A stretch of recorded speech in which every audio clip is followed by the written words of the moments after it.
día de hoy estamos en la Fundación Universitaria de Navarra y teniendo en cuenta la necesidad de tener una comunicación con la población, hemos decidido desde Proyección Social hacer esta entrevista. El día de hoy nos acompaña el doctor Isidro Torres, especialista en medicina familiar. Doctor, muy buenos días y muchas gracias por acompañarnos el día de hoy.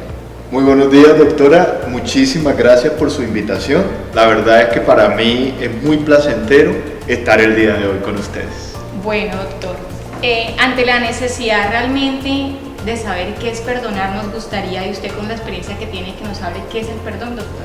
Definitivamente, perdonar y olvidar son cosas completamente diferentes. Y el olvido no es necesario para el perdón. Resulta que los seres humanos no olvidamos. Es posible que no traigamos a nuestra memoria reciente recuerdos, pero los recuerdos están allí. Y hay cosas que desencadenan que nosotros volvamos a rememorar ese recuerdo. Entonces, perdonar y olvidar no son sinónimos, ni tampoco olvidar es necesario para perdonar. Te pongo un ejemplo. Si a los 5 años yo tuve una herida en mi brazo, en este momento de mi vida ya esa herida está cicatrizada. Sin embargo, si tú me preguntas a mí, ¿qué me pasó? Yo te voy a contar que a los 5 años de edad tuve una herida por X o Y circunstancia. Pero en este momento esa herida ya no duele. Entonces, perdonar es como eso, es como cicatrizar. Sin embargo, el recuerdo está. Y como yo había dicho anteriormente, la asociación ya no es con un recuerdo doloroso. ¿Por qué? Porque existe una cicatriz. Por lo tanto, perdonar y olvidar no son sinónimos, ni el uno es necesario para el otro. Doctor, normalmente nosotros nos llenamos de recuerdos y de frustraciones. ¿Cómo perdonar afecta la salud? ¿Cómo puede cambiar realmente nuestra salud y nuestra vida y nuestra formación y nuestra socialización con la comunidad?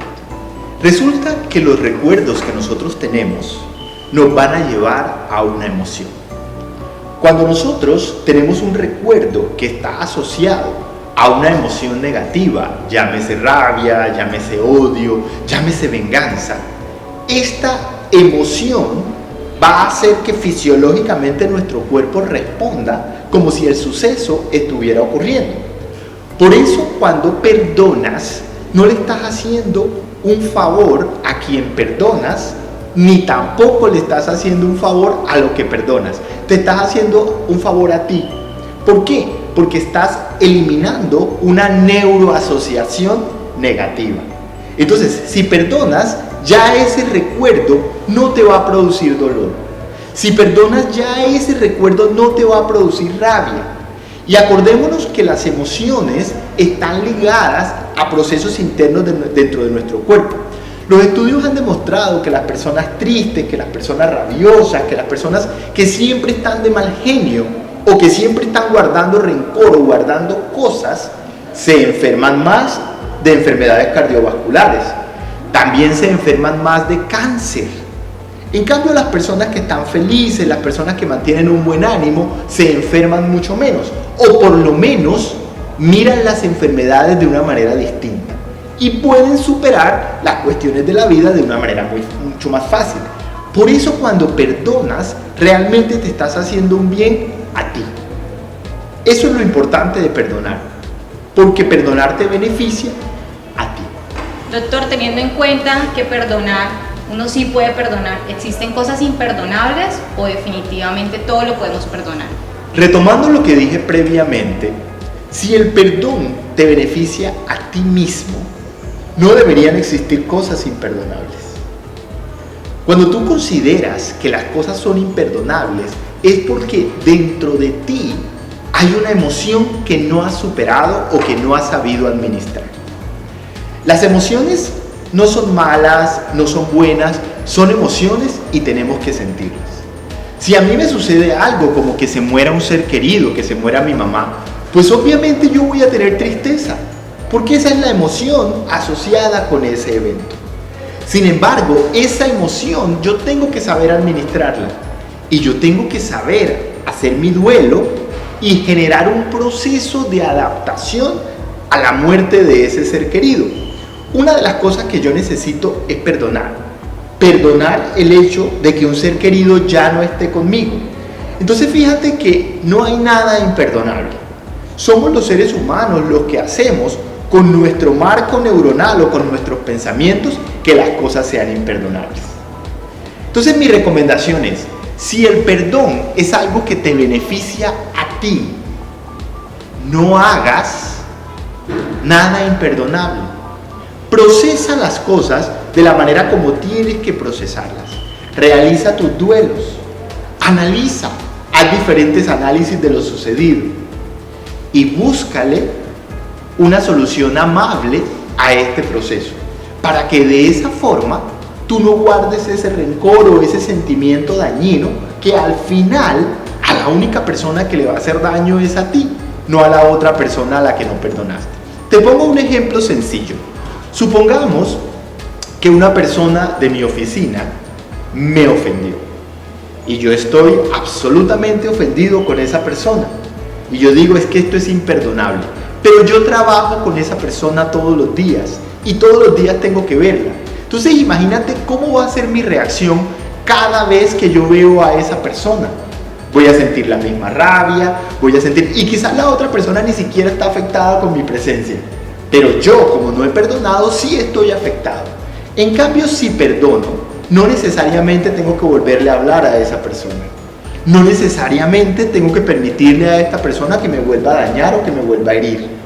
Pero como la perdoné, ya esa persona no me va a afectar. Entonces, esa es la ventaja del perdón. Doctor, teniendo en cuenta la definición, lo que nos ha dicho, que es completamente diferente perdonar y olvidar, ¿qué estrategia podemos tener para perdonar? ¿Cómo lo podemos hacer en nuestra vida? Fíjense que perdonar es humano. Para los niños, perdonar inicialmente es súper fácil. Ustedes se dan cuenta que de pronto nosotros peleamos con el hermanito y a los 5 minutos ya estamos abrazados. O con el amiguito, con el vecino. ¿Cuándo se hace difícil perdonar? Cuando los adultos comienzan a intervenir. Cuando ese niño pequeño peleó con el otro y comienzan a decirle, tienes que perdonar a tu hermanito, tienes que darle un beso, tienes que darle la manito. Cuando en ese momento ese niño está lleno de una emoción que se llama rabia o que se llama enojo, y ese niño no quiere darle la manito. Entonces, claro, eso se vuelve difícil, pero lo hacen obligado. En ese momento el perdón deja de ser algo natural y se vuelve algo difícil porque es algo impuesto. Entonces, para poder perdonar, tenemos que empezar a buscar nuestra propia paz. Hay un ejercicio que es supremamente bonito y que consiste en irse a un lugar solitario, un lugar donde la persona esté consigo misma. Puede ser su habitación, o puede ser una montaña, o puede ser una pradera, un río, lo que la persona considere que es un lugar que le propicie paz y que le genere tranquilidad. Y comenzar a perdonar por jerarquías, que eso es supremamente importante. Entonces, si la persona, por ejemplo, tiene alguna creencia en un ser sobrenatural o un ser superior, comenzar perdonando a ese ser. Porque la mayoría de las personas, por ejemplo, cuando muere alguien dice, ay Dios, las personas que creen en Dios dicen, ay Dios, ¿por qué te lo llevaste? ¿Por qué te lo quitaste? ¿O por qué no impediste tal cosa? Entonces, en jerarquías, hay que perdonar primero a esa creencia que uno tiene de ese yo superior. Si no tiene ninguna creencia en un ser superior, pues entonces perdona al universo o perdona las circunstancias, porque estarían por encima. Después de eso, seguimos con papá y mamá. ¿Por qué? Porque papá y mamá son superiores a nosotros, independientemente de cómo se hayan comportado. Papá y mamá son superiores a nosotros porque fueron los únicos que fueron capaces de darnos la vida. Si papá y mamá no se hubieran unido en el momento que lo hicieron y bajo las circunstancias que lo hicieron, no hubiéramos nacido nosotros, sino otra persona completamente distinta. Por eso papá y mamá hay que perdonarles todo, porque son superiores a nosotros, independientemente de lo que hayan hecho o de las cosas que de pronto nosotros hayan sentido que no estuvieron bien hechas. Luego de perdonar a papá y mamá, vamos con nosotros mismos. Porque a veces nos culpamos de cosas, A veces decimos, miércoles, mi relación no funcionó porque yo no fui suficientemente bueno, o porque yo no sonreía lo suficiente, o porque no hacía las cosas que me pedían, entonces fue mi culpa. Entonces hay que perdonarse uno mismo y comenzar a recordar como esas cosas que no nos hemos perdonado. Después continuamos con los hermanos, después continuamos con los abuelos, continuamos con todas las personas hasta llegar de pronto al vecino o al compañero. A mí me pasó algo curioso, y es que cuando la primera vez que hice ese ejercicio de perdón, yo pensaba que yo había perdonado todo. Y resulta que comencé a recordar a una profesora cuando yo tenía 5 años de edad, que estaba en el preescolar. Y esta docente me llamaba de manera peyorativa, era bastante cruel conmigo. Pero la verdad es que yo había olvidado hasta el nombre de la docente, pero como comencé a recordar y comencé a recordar por etapas y por años vividos, cuando recordé esos episodios comenzó a dolerme el pecho y me di cuenta que a los 5 años no había perdonado. Entonces comencé a realizar mi proceso de limpieza, mi proceso de tranquilidad y comencé a perdonar a esta persona. Y comencé a agradecer la situación que se vivió con esta persona porque me dio una enseñanza. Entonces, para perdonar hay que agradecer la situación, hay que traer la situación. Hay que mirar qué pasó en esa situación o qué valores me faltaron a mí, porque a veces cuando me ofenden o cuando me hacen daño es porque yo lo permito. Muchas veces nosotros permitimos que nos hagan daño. Es como la mujer a la que el marido maltrata. El marido la sigue maltratando porque ella se lo ha permitido. Entonces hay que perdonar la situación. Para perdonar la situación, entonces la traemos, la recordamos, miramos qué emoción nos produce. Miramos qué valores faltaron en mí para que yo permitiera que esa situación o pasara o me produjera el dolor que me produjo. Luego de eso, agradecer la situación. Y finalmente, perdonarla, pero perdonarla hacia adentro. Y no tengo que hablar con la persona, no tengo que buscar la situación, no tengo que repetir la situación, no tengo que ir al lugar de la situación. Simplemente hago mi propio perdón y así voy con todas las situaciones. Posterior a que se haga eso y que ya uno analice todas esas cosas, este ejercicio lo pueden repetir muchísimas veces y luego convertir el perdón en un hábito. Nuestro cerebro crea hábitos cuando nosotros repetimos cosas, ¿sí? Entonces hay que repetir el perdón todos los días. Yo, por ejemplo, hago un ejercicio muy curioso y es que si yo voy caminando y una piedra me tropieza, entonces primero perdono a la piedra, ¿no? Pobrecita, ella no podía moverse y estaba ahí en la mitad y me tropezó.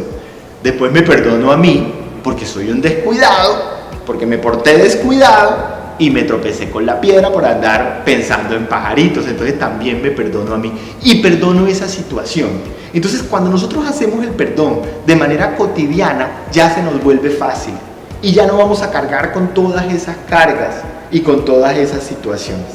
Bueno, doctor, quiero agradecerle por darnos este espacio de hablar de algo tan importante como es el perdón. Creo que para todos en general es muy difícil perdonar y con las pautas que usted nos ha explicado minuciosamente y los ejemplos además que son del día a día, son cosas que nos pasan a todos. Muchísimas gracias, doctor Isidro.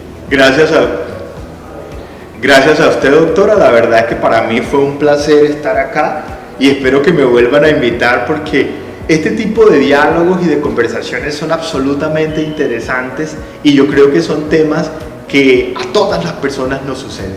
Muchísimas gracias.